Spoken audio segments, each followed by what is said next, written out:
for part 2 of Womensplaining Men to Women. We will be getting into the compilation very shortly. Like and subscribe. Suck it. Womensplaining Men to Women, part 11. 11? Drop another truth bomb on ya. Ladies, it is time to reclaim all the time you're wasting trying to read anything off his face. Don't worry, I can't read.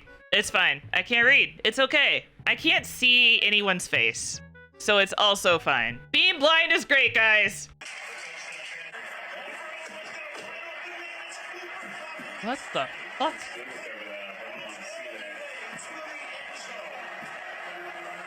Bitch, what are you doing? God, I just got so annoyed watching this. What the fuck?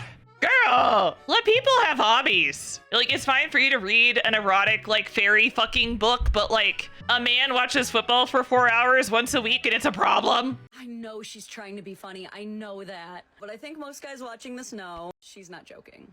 I get so annoyed when women date men knowing they like sports or knowing they like video games. Then they keep dating, but expect him to suddenly stop liking sports and video games. We're dating now, so you can't play games anymore. Then stop reading your fairy smut! The moment he agreed to get serious with you, he also agreed to never have hobbies again. And I'm not saying men are never clingy like this, but I do not see passive-aggressive videos of men filming themselves being angry that their wife is ignoring them while she watches RuPaul's Drag Race. Though honestly, a video like that would be funny at this point. Yeah, unironically, a lot of times the men will join them in watching whatever show it is. They'll be like, no, I don't want to watch it. And she's like, are you sure you don't want me to start over? And then they'll be like, no, it's fine. And they start watching it and asking questions. You're like, I'm just gonna start it over. Like, oh my god, look at his face. That's a cry for help right there. And I heard him say something like, oh, my team is losing anyway, so it's fine.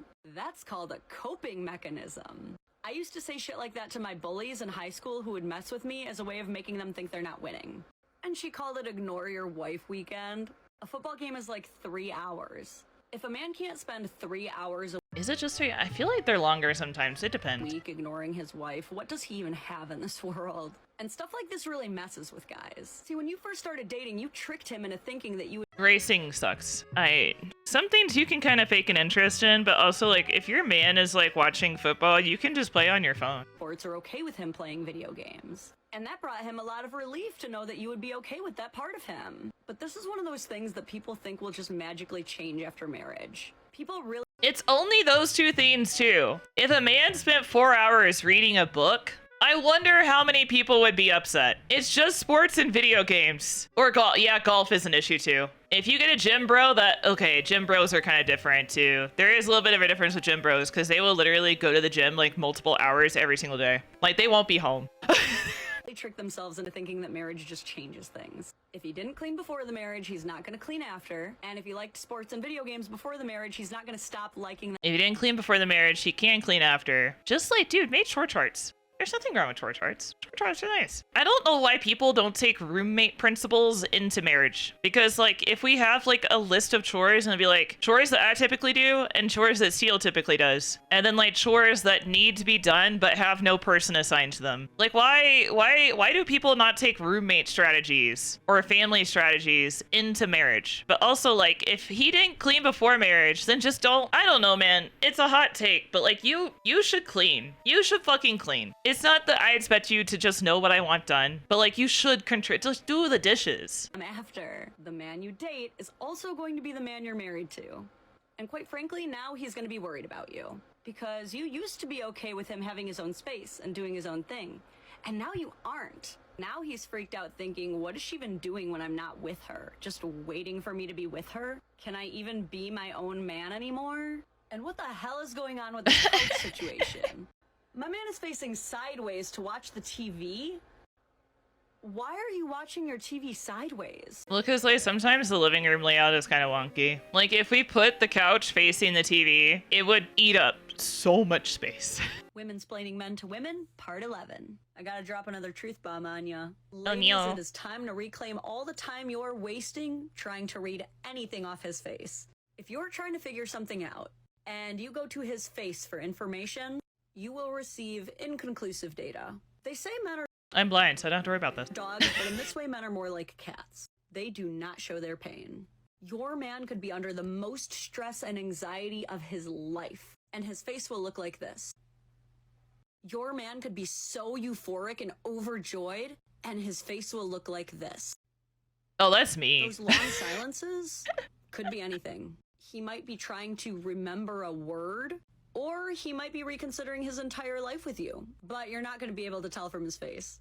I cannot tell you how many times. No, because the thing is like most of the time when it's that dead silence, he's not rethinking his life with you or anything to do with the relationship. He's just wondering who would win in a fight of Mr. Rogers versus Goku. But we already know that answer. I've been like, "Are you mad at me?" And he's like, "No, I'm trying to remember if it was Ramses or Khufu, who was the pharaoh who had over 200 kids." Yeah, like they never say that. They just say no. And I'm just like, well, misread that one. And that's no good. I stopped masking with friends. Oh god, it's a lifesaver, isn't it? Or the Roman Empire. It's probably the Roman Empire. I am so happy to see that people are saying that they stopped masking though. Like, you guys deserve to be experiencing like certain emotions and be able to like express that. And I don't know if she's gonna talk about it, but there is just a big societal push to just like gaslight men into not having emotions or thoughts or opinions, and then the second that you want them to have a conversation and communicate with you, you get upset. And like, don't get me wrong, it's not your fault, but like, if you're going to be with a man, you need to understand how they were raised. Even like in a best friend, like me and Seal living together in the same house has like forced us to like communicate and learn how to navigate certain situations, because like there's some stuff like when you're living with someone, even if you're not dating, even if you're not romantic, when you're living with somebody, it depends on how close you are a friend. If you're just like, oh, that's just my roommate, whatever. But like Steele and I have been besties for a long ass time. So there's like that kind of thing where it's like, we're best friends living together. So there's gonna be a lot of interaction, there's gonna be a lot of communication, there's gonna be a lot of us hanging out together. And so like, I can sense patterns in his behavior. So it's not by his face that I'm telling that something is going on. It's usually by like the tone of voice or the way he's acting. And like, usually it's not anything big. It's just like, I'm tired, or my head hurts, or blah, blah, blah. But they just always say no. Stop telling me no. Stop lying to me. I know something's wrong. I always say, if you're gonna go digging, you're gonna find dirt. Like, sometimes girls will try to say certain things to get... If you're gonna go digging, you're gonna find dirt. If you are so set that he's cheating and you get that urge to look through his phone, you're probably gonna find something, and you need to prepare for that. But like, I think it's more accurate to say if you're looking for something to be wrong, which would be the dirt, then you're going to find something wrong. That's probably a better way to say it. His reaction to try to like catch him. They'll be like, I bet you wish I had a nicer body like your coworker Cindy. Like, just to see what you'll say. Dude, he knows it's a trap. That's a trap. Men That's invented different. Bait. He knows what you're doing. These little If you're gonna go digging, then you might find dirt or a landmine. traps That's fair. never work how people want them to, and they are killing good relationships by creating these patterns of toxic self-fulfilling prophecies by jumping to conclusions. That's the thing. It's not toxic self-fulfilling prophecies in the sense that it's just toxic, period. Like, do not do this. Do not do this to anybody. Don't loyalty test. This one isn't just women. It's just the ones with women are like a lot more obvious. But like, it's just a toxic behavior in general to test someone. If you really want to know what's up with him, ask. Because you're either going to get what you really want, or he'll finally realize he's holding in a fart and fix his face. This commenter asks, but why do we, the men, always have to be the ones to initiate everything?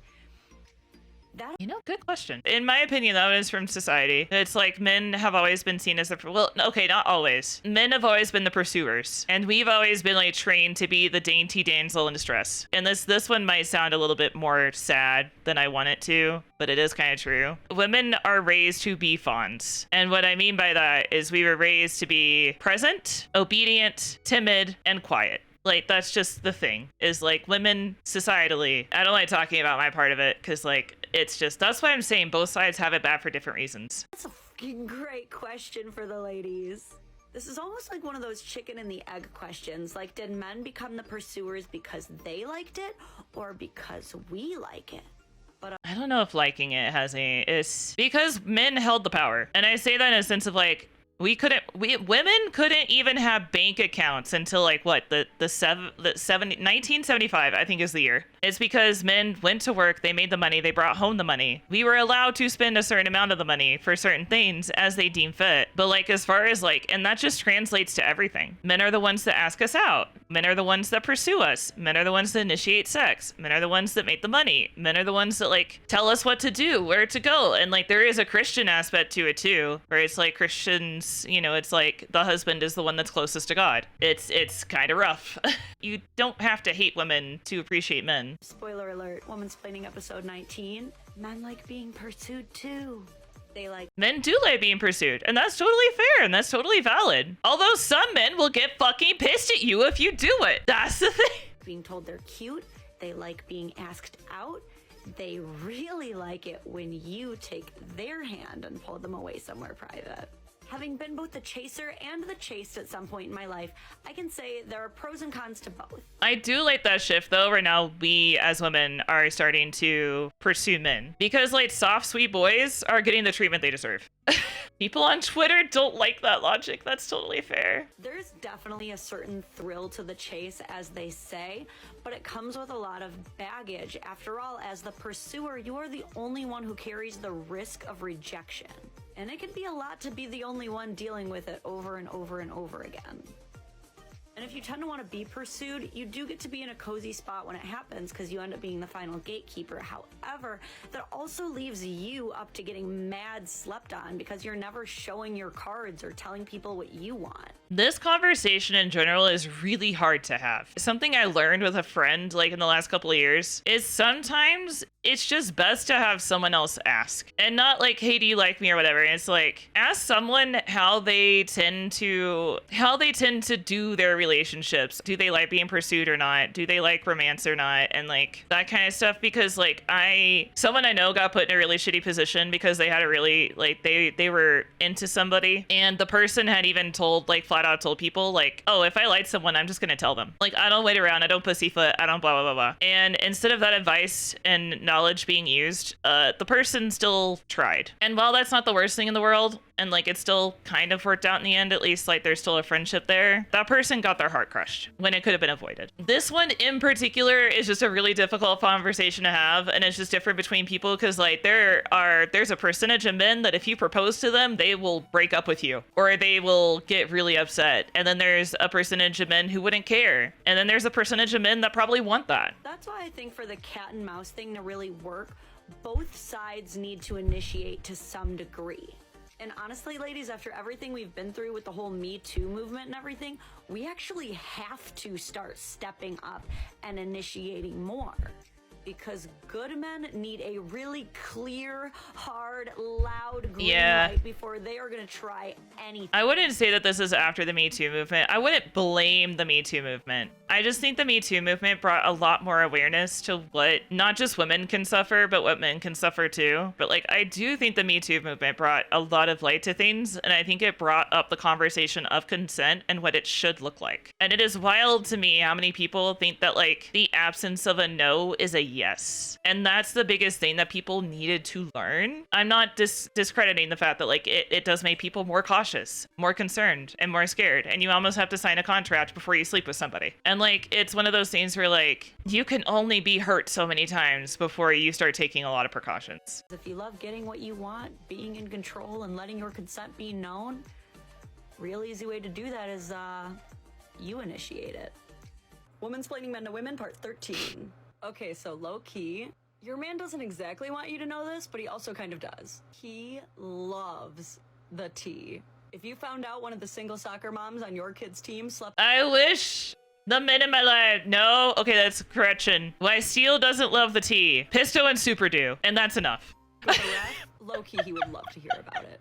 Like, he might act stoic, he might act like he's about it, but I guarantee you 1 mile into the drive home, and he's gonna be like... So which ref was it? And don't underestimate his ability to keep track of all the characters. I guarantee you at any time he could list off an entire roster of like 3 different sports teams or the entire cast of like 4 Final Fantasy games. He has the bandwidth.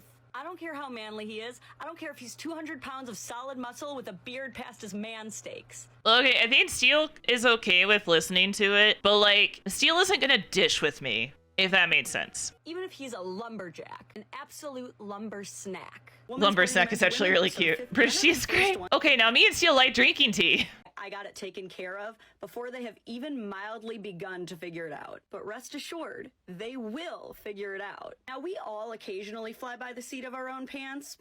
Men are pilots, absolute aerospace engineers of by the seat of their pants flying. You know how often a man will pull into his driveway just in time for his wife to text, hey, did you pick up that rock salt? And he'll go, Yep, as he's pulling back out to go get that rock salt. That's Is he cute, lying? though. Yeah, but that's all because your peace of mind is the most important part of the plan. The plan that he does not have, but That's really cute, though. also totally has. And that tends to frustrate us as women because we tend to be way more type A than men, and we like to have things a little bit more planned out.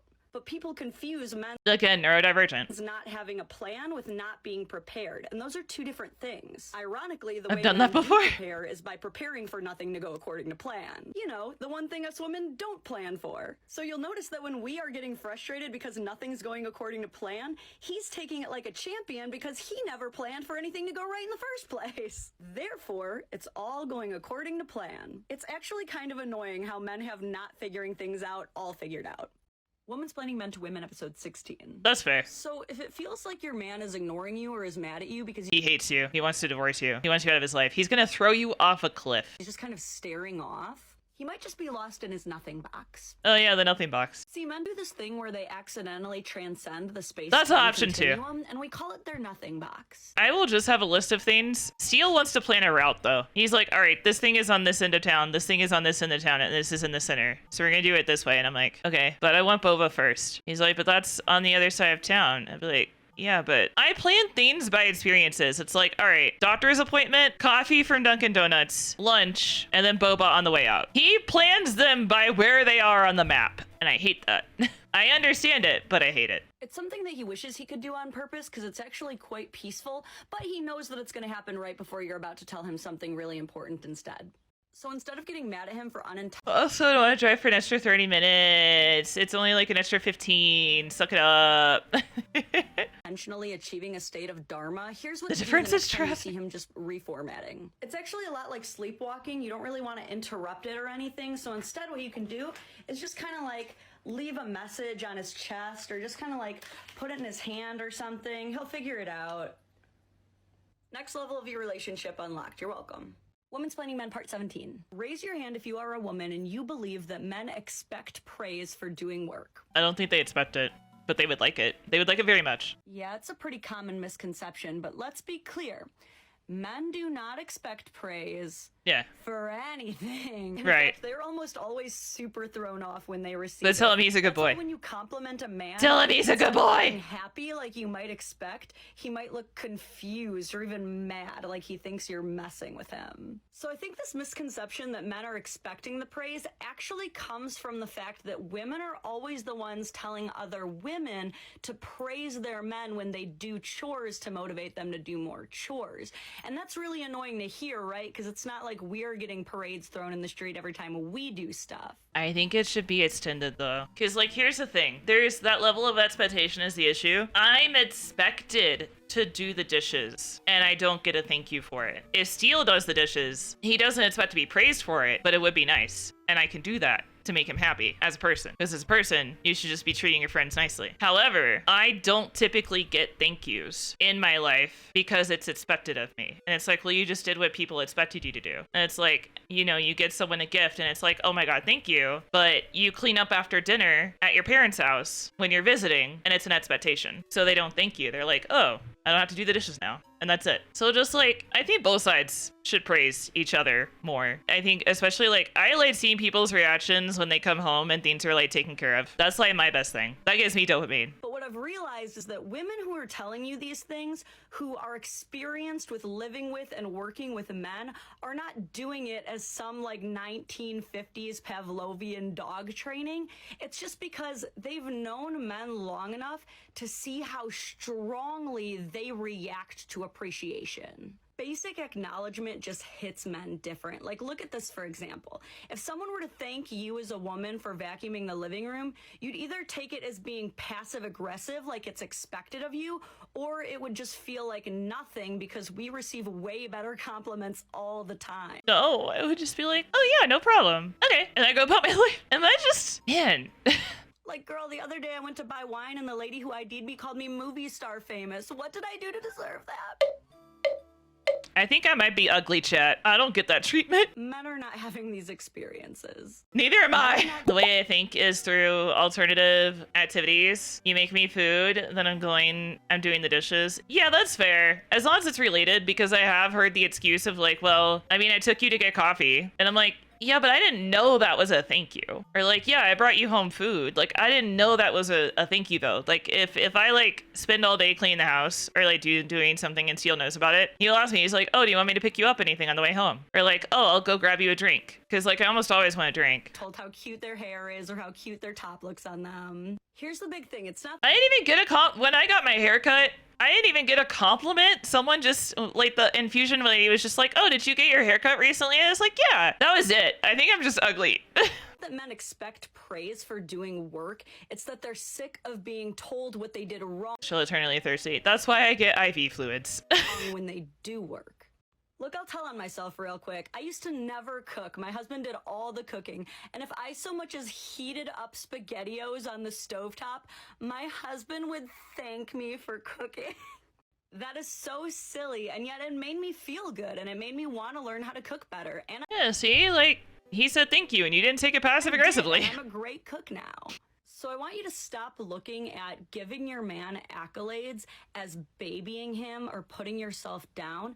And I want you to start thinking about it as, how can we both validate and reassure each other in healthy ways? Also, know how each other, like, know how appreciation is received. This is the same with, like, love languages. Like I was saying, like, I need to know what to thank you for something. I do better with, like, being told thank you, or, like, being like, wow, I really appreciate what you did for me earlier. That was really great. I prefer that to being like, in 3 weeks, you got me like a gift as a thank you without telling me. You're just like, oh, hey, I saw this thing and I thought you would like it. That doesn't feel like a thank you unless you're like, I got you this thing because of all you've been doing lately. That's a thank you. There's a difference. You gotta know how people receive thank yous and like how they receive respect and love and caring. It's because like sometimes doing the little stuff for someone is a thank you.